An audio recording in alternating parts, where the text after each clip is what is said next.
धीरे याद बढ़ जाता, एको पल तो से नहीं अलग रह जाता। ए सोना ए जानता है धीरे धीरे याद बढ़ जाता, एको पल तो से नहीं अलग रह जाता। अब अभी आज मंदिर में शादी कोला कोला कोला भागेला रे दीवानी तू भागा के ले चलो, आओ ना चपटा ना मटा के ले चलो।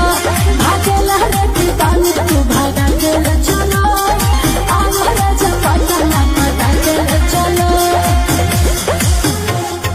आओ ना चपटा मटा के ले चलो।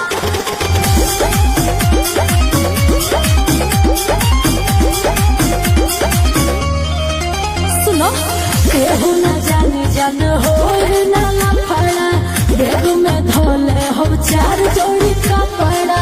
जरूरत पड़ी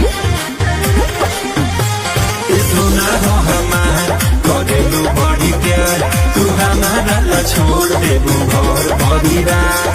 करो धनी टिकट हलाई के आजे भलो भलो भलो। भागेला रे दीवानी तू भागा के ले चलो, आओ राजा पता न पता के ले चलो। भागेला रे दीवानी तू भागा के ले चलो, आओ राजा पता न पता के ले चलो।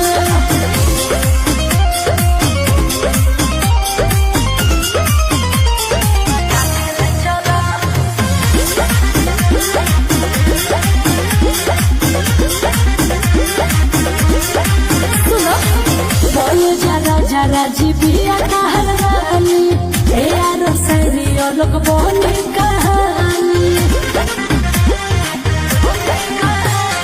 लोग सब जान कोई बेरा होई हो, हर दिन कोना में सवेरा होई हो।